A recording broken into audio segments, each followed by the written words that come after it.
നമസ്കാരം. മലയാളി വാർത്തയിലേക്ക് സ്വാഗതം.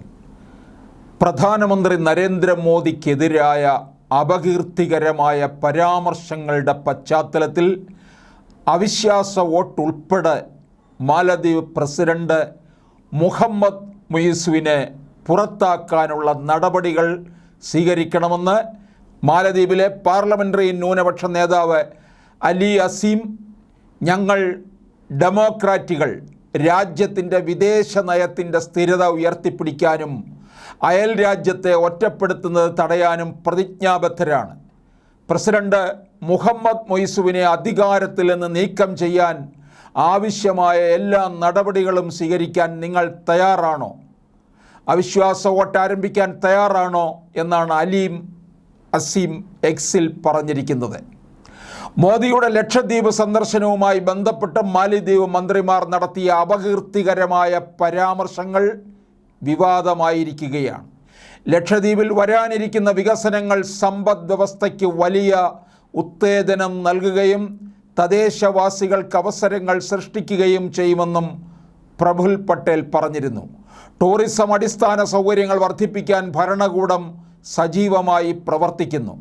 ലക്ഷദ്വീപിൻ്റെ പ്രകൃതി ഭംഗി വിനോദസഞ്ചാര മേഖലയുടെ വികസനത്തിന് വലിയ സാധ്യതകൾ വഹിക്കുന്നുണ്ടെന്ന് പട്ടേൽ വാർത്താ ഏജൻസിയായ PTIയെ ഉദ്ധരിച്ചു പറഞ്ഞു. 225 താമസ സൗകര്യങ്ങളുടെ നിർമ്മാണം നടന്നു വരികയാണ്. കൂടാതെ സുഹേലിയിലെയും കതുത്തിലെയും വാട്ടർ വില്ലകൾ വികസനത്തിൻ്റെ വക്കിലാണെന്നും അദ്ദേഹം കൂട്ടിച്ചേർത്തു. അധിക്ഷേപ പരാമർശത്തിന് പിന്നാലെ മാലിദ്വീപ് മന്ത്രിമാരായ മൽഷാർ ഷരീഫ്, മറിയം ഷിയൂന, അബ്ദുല്ല മഹ്സും മജീദ് എന്നിവരെ സസ്പെൻഡ് ചെയ്തിരുന്നു. മന്ത്രിമാരുടേത് വ്യക്തിപരമായ കാഴ്ചപ്പാടുകളാണെന്നും മാലിദ്വീപ് സർക്കാരിനെ പ്രതിനിധീകരിക്കുന്നില്ലെന്നുമായിരുന്നു സർക്കാർ പുറത്തിറക്കിയ ഔദ്യോഗിക പ്രസ്താവന.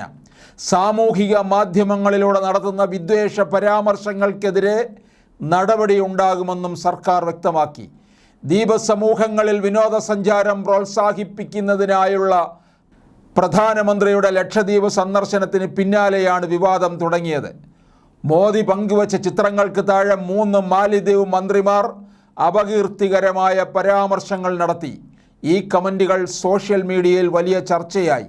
മോദിയെ കോമാളിയെന്നും ഇസ്രായേലിൻ്റെ പാവയെന്നും അടക്കം അധിക്ഷേപിച്ചായിരുന്നു കമൻറ്റുകൾ. ഇതോടെ ഈ മന്ത്രിമാർക്കെതിരെ രൂക്ഷമായ പ്രതികരണം സോഷ്യൽ മീഡിയയിൽ നിന്നുണ്ടായി. ലക്ഷദ്വീപിനെയും മാലിദ്വീപിനെയും താരതമ്യം ചെയ്യുന്നതിനെ പരിഹസിച്ച് മാലിദ്വീപിലെ ഒരു ഭരണകക്ഷി നേതാവും പോസ്റ്റ് പങ്കുവച്ചു. പ്രധാനമന്ത്രി മോദിയുടെ ലക്ഷദ്വീപ് സന്ദർശനത്തിൻ്റെ പ്രാധാന്യത്തെക്കുറിച്ചുള്ള റിപ്പോർട്ട് പങ്കിട്ടുകൊണ്ടായിരുന്നു പരിഹാസം. ഇതോടെ മാലിദ്വീപ് ബഹിഷ്കരിക്കുക എന്ന ഹാഷ്ടാഗ് ട്രെൻഡിംഗ് പട്ടികയിൽ മുന്നിലെത്തി.